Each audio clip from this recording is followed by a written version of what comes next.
Aisyah. Alhamdulillah kami berbahagia sekali pada pagi hari ini, meskipun kita itu roadshow-nya tidak berhenti ya, berhenti baru tadi malam tidur kemudian ke sini. Dan insya Allah ini akan membuahkan hikmah yang paling besar. Memang tujuan kami tidak untuk kemungkinan untuk bisa riset ini bisa tuntas pada hari ini, dan sudah dihadirkan para senior yang memiliki cerita-cerita masa lalu yang mungkin ini akan bisa kita kuatkan dan menjadi catatan yang penting untuk kemajuan khususnya sejarah Muhammadiyah dan Aisyah.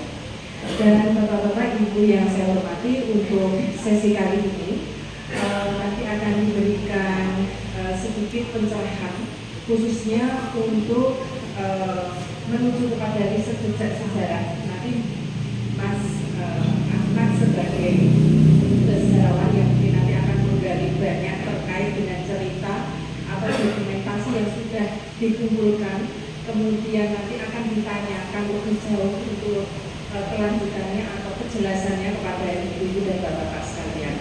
Kami mohonkan untuk Ibu Wiwit nanti bisa sedikit memberikan pengantar terkait dengan jejak bangunan, jejak heritage yang ditinggalkan khususnya di Banjarnegara ini, supaya kelak itu bisa kita pertahankan atau bisa kita kelompokkan menjadi bahkan ditandai sebagai bangunan milik asli dari Muhammadiyah atau perkembangan Muhammadiyah Aisyah di Kota Banjarnegara, supaya tidak terjadi seperti halnya tadi yang sudah disampaikan oleh Bu Wiwit.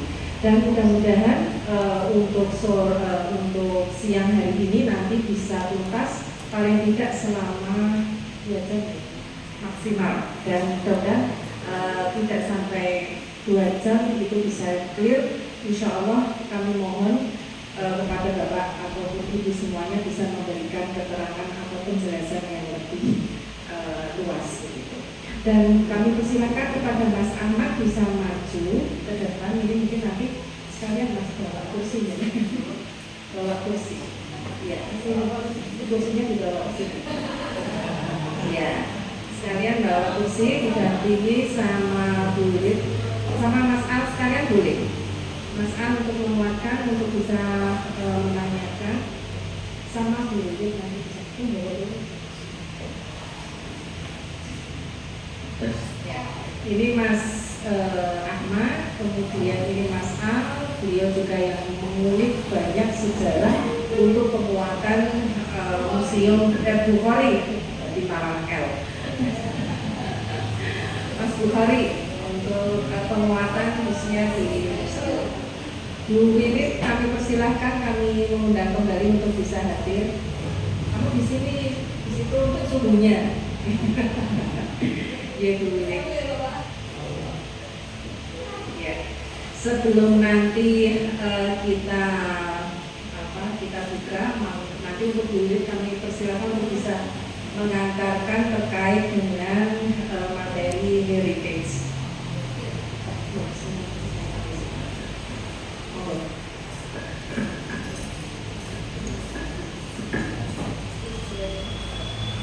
Bismillahirrahmanirrahim. Assalamualaikum warahmatullahi wabarakatuh. Kalau dari tadi saya mendengar itu selalu disebut Bapak, Ibu, sepuh, senior, saya tidak setuju. Jadi mungkin kalau saya ngomong ini akan saya sapa dengan Mas dan Mbak ya, biar kita semua merasa muda lagi begitu. Saya percaya di dalam Bapak Mas dan Mbak ya, hari ini itu masih ada jiwa budaya yang cukup kuat seperti itu. Sebelumnya nyuwun pangapunten kalau tadi saya bilang tahun Banjarnegara itu tahun 23 ini saya sedang membuka lagi arsip kami, kemudian ternyata cabang Banjarnegara itu sudah disahkan secara de facto tanggal 26 bulan Januari tahun 1925. Jadi 2 tahun setelah wafatnya Kiai Dahlan.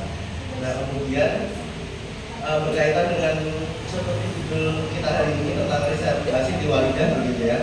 Nanti saya harap setelah pemaparan dari Bu Wiwit, Mas dan Mbak yang sudah terlebih dahulu berkecimpung di Aisyah Muhammadiyah Banjarnegara ini dapat membagi ceritanya begitu. Nah, cerita ini tidak perlu cerita yang tidak mesti cerita yang dialami begitu. Misalkan kita nanti akan bertanya tentang Aisyah pada masa awal, itu bisa saja ceritanya misalkan berdasarkan cerita orang tua atau simbah-simbah yang pas dan mbak hari ini begitu ya. Itu bisa sangat bisa diceritakan dibagi untuk menambah melengkapi riset-riset kami tentang Siti Walidah ini. Nah kemudian kembali saya membuka ya. Nah pada awalnya saya tahunya hanya kebaca saya Mas dan Mbak, tapi kemudian nanti kalau yang Bibit itu kita akan ke Banjarnegara.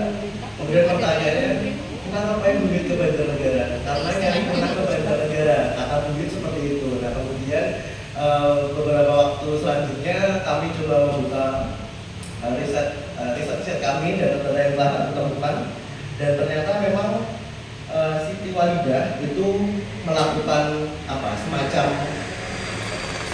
tur begitu, tur ya. Jadi semacam tur ke beberapa daerah. Jadi kami menemukan dalam majalah Suara Muhammadiyah tahun 1926 terbitan 1926 itu bahwa dikatakan Presiden Aisyah atau Ketua Aisyah pada waktu itu Siti Walidah bersama Siti Mujiah dan Kiai Haji Mukhtar itu melakukan perjalanan ke Jawa bagian utara.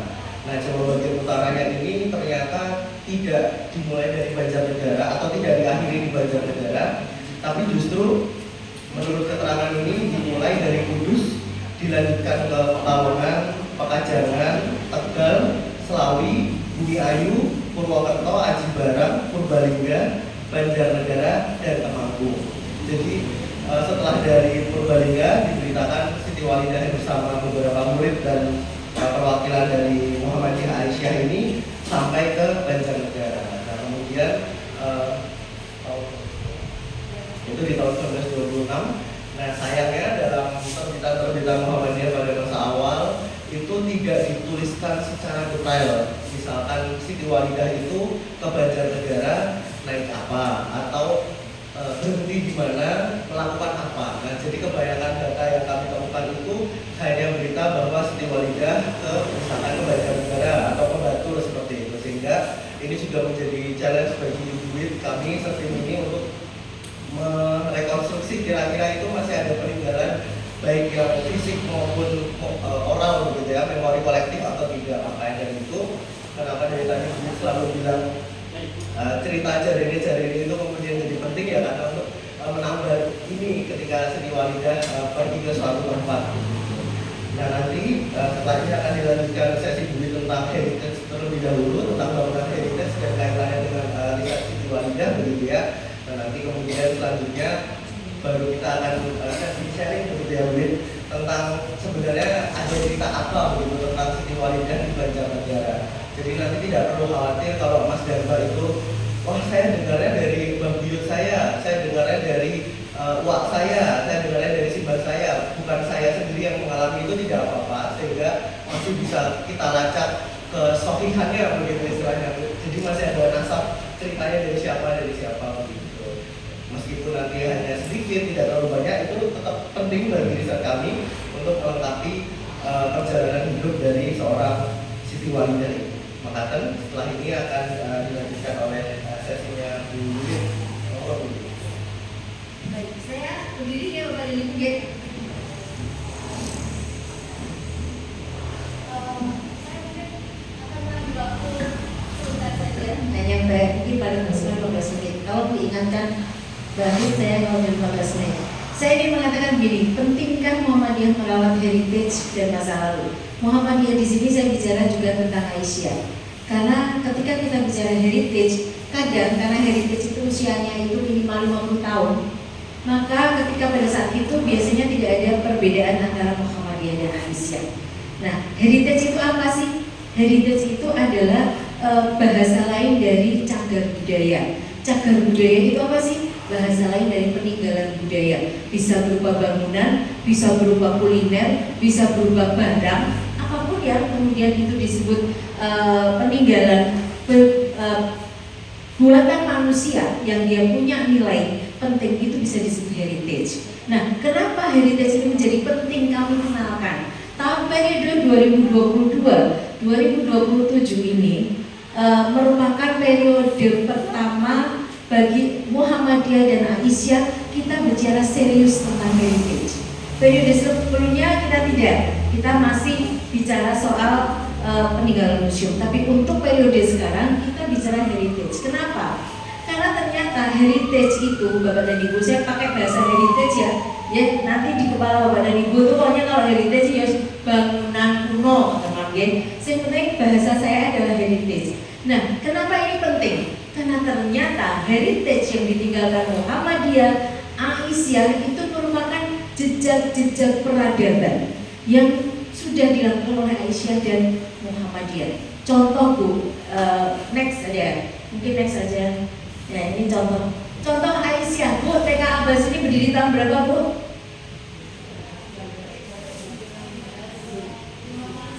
51. Usia sekarang sudah berapa?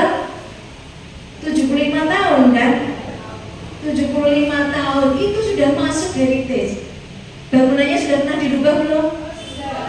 Oh, malah sudah pindah. Tetapi ada nggak? Jenengan tahu nggak lokasi pertamanya di mana? Ada yang bisa kita lihat? Oke, nanti kalau saya ke sana saya pasti akan tahu ini asli atau tidak. Karena saya arkeolog ya. Di tim kami ini sebenarnya ada 2 orang arkeolog Bapak dan Ibu, saya dengan suami saya. Ini kolaborasi yang luar biasa karena saya sama suami saya itu sama-sama arkeolog. Jadi akhirnya suami saya minta pokoknya temani saya, bantu saya untuk mengawal heritage-nya Aisyah gitu ya. Beliau yang mengawal di Tosari, saya mengawal di Batu. Nah, 75 tahun pernah nggak difoto? Nggak kan Bu? Jadi nggak tahu kan bangunannya seperti apa. Ada fotonya, luar biasa. Itu nanti jadi catatan yang luar biasa, Pak. Kadang Pak, ketika besok Musda Muswil ya, itu jadikan pameran foto aset Muhammadiyah. Itu berarti apa toh Bu? Tahun 51, tahun 25, 23 ya. Banjarnegara 25 Banjarnegara berdiri. Tahun 51 baru ada TK. Sebelum ini 25 tahun itu ada apa saja Pak? PKO ada? PKO tahun berapa? Atau sekolah yang lain? Nah ini kan bisa menjadi, oh ternyata apa yang di Banjar waktu dari 25 sampai tahun 51 ketika berdiri TK. Karena gini, begitu Aisyah punya TK, maka disitulah kemudian dinamika pendidikan anak usia dini dilakukan oleh Aisyah untuk masyarakat. Begitu nggih?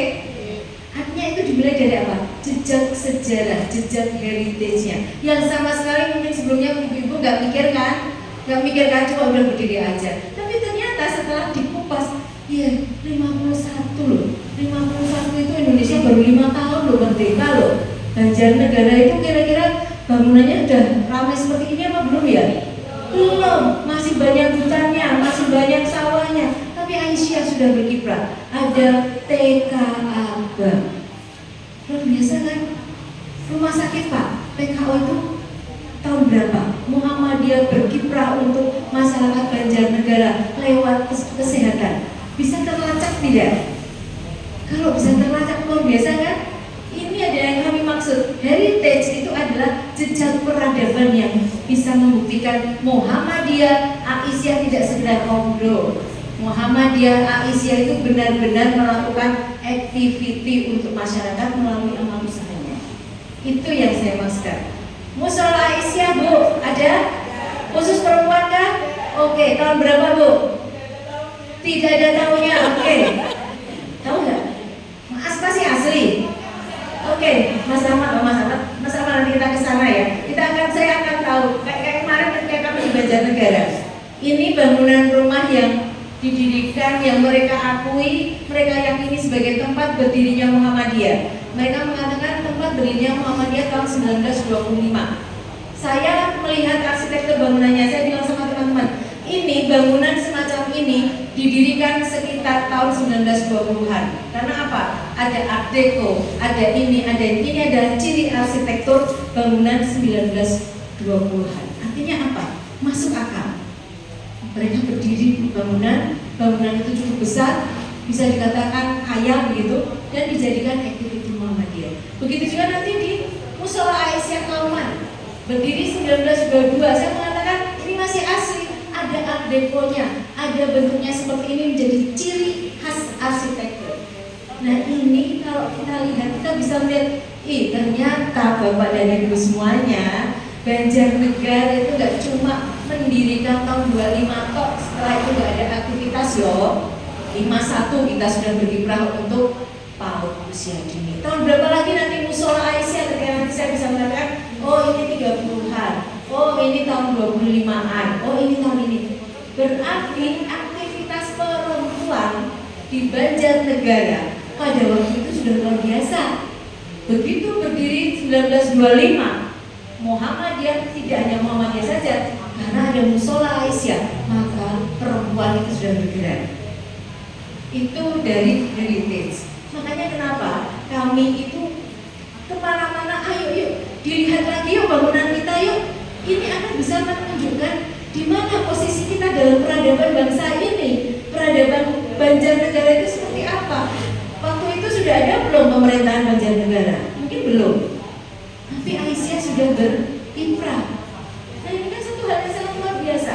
Kita bisa lihat dari apa yang mungkin selama ini Bapak dan Ibu tidak menganggap itu satu hal yang sepele, ala ya wis lah. Cuma coba petakan. Dan situ Bu, disitulah nanti kalau ibu-ibu bertemu dengan Kowami, GOW yang ada di Banjarnegara dengan bangga mengatakan, jangan bangga dulu ya, Aisyah itu 1951 ketika Banjarnegara mungkin belum ada pemerintahnya, kita udah bicara nih soal pendidikan anak. Jadi jangan ajarin anak-anak Aisyah gimana caranya mendidik anak.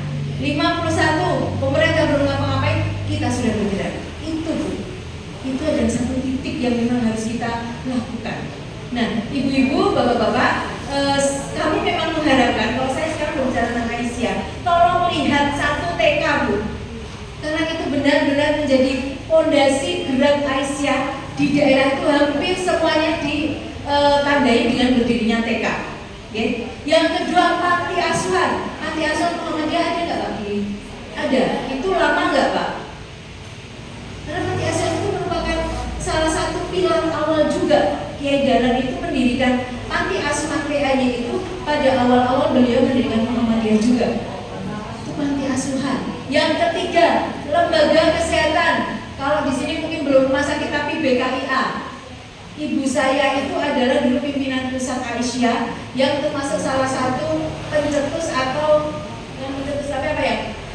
Perintis SPK Sekolah Bidan yang sekarang menjadi Unisa. Muridnya ibu itu ada di mana-mana. Jadi kalau ibu tanya, "Ning tiyang wah muridku ning kono akeh banget." Lulusan di sana. Karena memang sejak sekolah bidan didirikan oleh Aisyah itu pertama kali menjenengi tahun 63. Tahun 1963 pasca Muktamar Bandung ada amanat untuk mendirikan sekolah bidan, Aisyah sudah mendirikan. Gitu.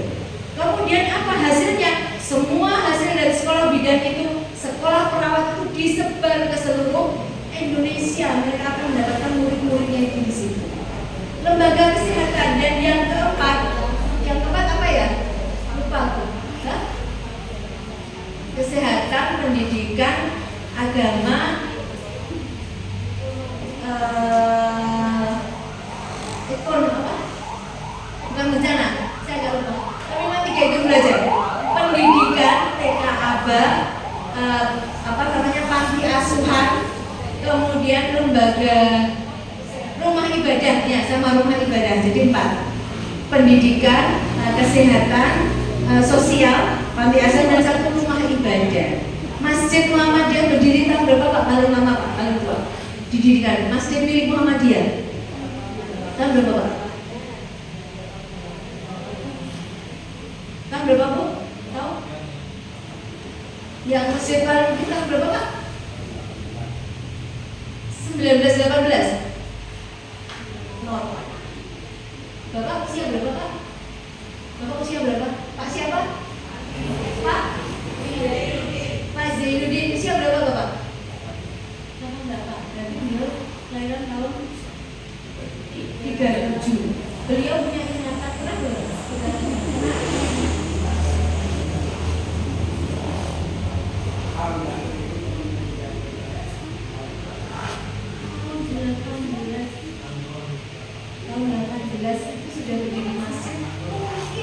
menjadi embrio berdirinya Bu, kayak saya ini Pak, saya harus segera didokumentasikan Mas yang masih muda-muda ini kalau enggak ingatan beliau akan hilang lah 88 tahun loh ya. Nah ini yang Mas dan Muhammadiyah di Babak Berdiri itu bisa menjadi embrio jejak peradabannya Muhammadiyah di Banjarnegara itu mulai kapan? Ini adalah langgar betul ya. Ini yang langgarnya Kendala dibangun 1900 berapa begitu ya? 1900 awal pasca dirobohkan oleh Kiai Fadil, Kiai Molil. Nah ini memang materi monggo nanti bisa diterima, tapi intinya saya tidak akan berlama-lama. Intinya Bapak dan Ibu monggo. Saya hanya ingin mengatakan bahwa heritage, bangunan bersejarah atau apapun namanya, bangunan lah kalau kita sekarang fokus ke bangunan, itu menjadi penanda jejak peradaban kita di lingkungan kita.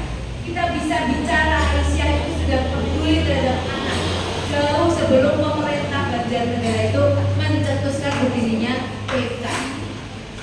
Itu bisa ternyata memang ini menjadi satu hal yang sangat penting. Ketika kita bicara masalah keagamaan, Bapak dan Ibu Muhammadiyah itu juga bisa menyampaikan bahwa kapan posisi berdiri pertama kali di Banjarnegara. Nah, saya pikir ini adalah satu hal yang mulai monggo kita hidupkan Bapak dan Ibu semuanya. Kita hidupkan untuk mulai memperhatikan apa yang kita miliki. Jadi insya Allah nanti kami dari LBS maupun dari MPI terutama akan sangat siap sedia. Mas Eko dari MPI ya.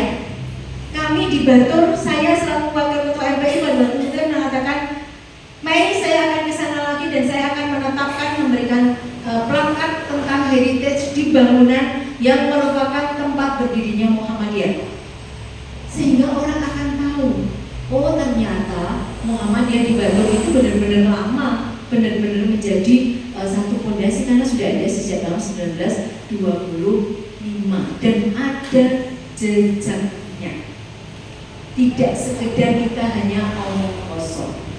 Jadi nanti kami akan support dengan dokumen-dokumen arsip. Tetapi yang paling penting memori kolektif Bapak dan Ibu itu yang harus dibangun, digali. Memori kolektif ini harus digali karena Bapak dan Ibu adalah pemilik sejarah itu sendiri. Esensinya sejarah itu adalah milik penguasa, milik kita. Sejarah Muhammadiyah di Banjarnegara itu adalah milik Bapak dan Ibu semuanya. Jadi ketika ada sesuatu yang menurut Bapak Ibu dan Ibu itu penting untuk diangkat, angkatlah. Meskipun itu masih berupa memori kolektif, nggak apa-apa, karena nanti akan ada suatu saat ketemu dengan sumber-sumber tertulisnya. Tetapi memori kolektif, mari Bapak dan Ibu kita sebagai warga Muhammadiyah Aisyah, memori kolektif itu menjadi satu hal yang penting untuk kemudian kita gali, kita selamatkan, dan kita dokumentasikan. Mungkin itu catatan saya. Jadi ini provokasi saja saya pada Bapak dan Ibu semuanya untuk melihat kembali yuk. Jangan pernah merasa bahwa Aisyah Muhammadiyah di Banjarnegara itu belum ngapa-ngapain, jangan. Saya bilang tadi 51 itu saja belum dibuat gitu ya. Itu ternyata kita sudah bicara tentang anak loh. Jadi jangan pernah ini Aisyah Banjarnegara ketika bicara soal anak. Jangan ajarkan kita bagaimana cara parenting. 51 kita sudah bergerak. Mungkin itu saja Bapak dan Ibu. Nanti selanjutnya Mas Ahmad dan Mas Bukhari yang akan memandu bagaimana kemudian memori kolektif ini kita akan coba gali dan terdokumentasikan ya Mbak. Mudah-mudahan terdokumentasikan sehingga ini nanti juga bisa menjadi catatan kita bersama. Assalamualaikum warahmatullahi wabarakatuh.